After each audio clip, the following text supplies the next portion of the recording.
Assalamu alaikum wa rahmatullah. In this video, I'm going to talk about something that a lot of you have been asking about, which is how to breathe properly for those really long ayahs. You know, we listen a lot to our favorite qur'an, whether it's, Shaykh al-Minshawi, Shaykh Abdul Basit Abdul Samad, Shaykh al-Tablawi, may Allah have mercy on them all, and we're always impressed, by their ability to recite long portions like 45 seconds, sometimes even a minute, in one breath.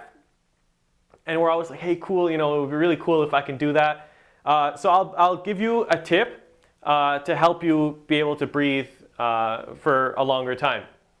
I call this video Iceberg Lungs.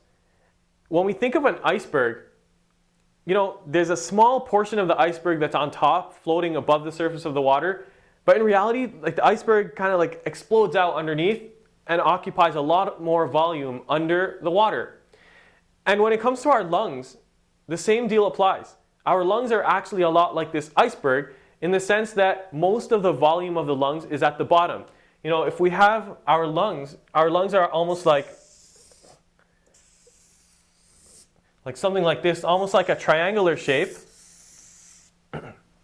Almost like a triangular shape, very little volume here and a lot of volume here. Even the way I'm drawing it, it's two-dimensional. We have it's like a triangle, but in reality, in 3D, this is a lot bigger than the small space at the top of the lungs. But when most people breathe, or if you tell someone, take a deep breath, right? And a lot of amateur qaris do this too, beginner reciters. You tell them to take a deep breath, and actually you try this right now. Go ahead and take a deep breath. You'll notice if you take a deep breath, you go like this. Your collarbone kind of goes up. Take a deep breath. Collarbone raises up. Your upper portion of the lungs is filled with air, and you're kind of trapping the air around your neck area. And what happens, first of all, you're just kind of filling up a small portion of your lungs with air, and you're also somehow trying to hold it in with your upper chest, almost like you're trapping it at your voice. And when you recite like that, a lot of tension comes out. It's like somebody listening can hear that you're trying to hold your breath, which isn't, something that you want to hear in a good reciter. In a good reciter, you want to hear that the voice is flowing properly and not that it's trapped and strained and all that. So what you want to be doing instead is breathing with this lower part of the lungs. More volume here. And really what you want to be doing there, you may have heard the term, somebody says breathing with your stomach. Essentially, imagine, or breathing with your diaphragm. Your diaphragm is, there's a muscle at the bottom of your lungs, kind of like that, and then your stomach and stuff is down there.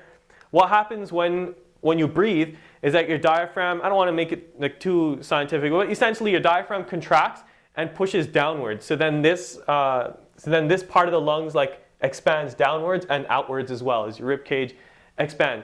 What you want to be doing to breathe properly is to be pushing outwards. Imagine you put one hand on your chest, put another hand on your stomach.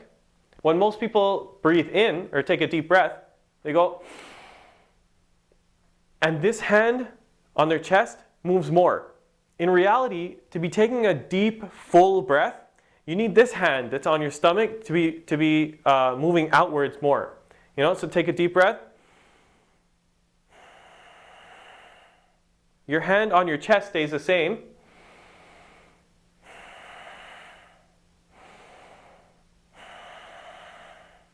And this hand that's on your stomach is moving inwards and outwards as the lower part of your lungs expands and contracts. That way, you get the benefit of getting a lot more air, and at the same time, the tension or you're using this area of your body to hold the air in your lungs, and you're not trapping it up here. So you won't get that same tension in your voice. It's something you got to practice. So if you check out the ebook, I've actually put a few exercises you can do to try to get a better feel for doing this. That's basically what you need to be doing.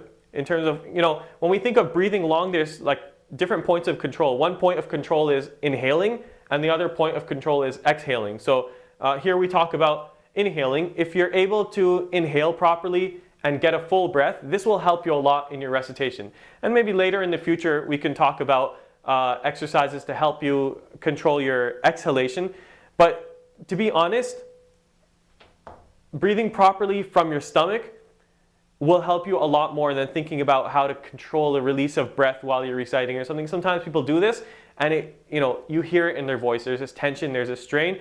So focus on this and check out the ebook. If you haven't downloaded the ebook yet, www.reciteinTune.com/ebook. You can download your copy of the Overnight Qari, and we have some exercises to help you figure out how to do this. One last thing, I don't know why, but I don't know if it's something like this chest breathing. I don't know if it's something we learn as we grow up, because if you notice a baby, when they're sleeping and they're breathing, or like they do this, their stomach kind of goes in and out. It's kind of cute, but somehow as adults, somebody tells us to breathe in, and we're like, and then we're like choking as we recite. So check out the ebook and learn how to do this. Take care. Assalamu alaikum wa rahmatullah.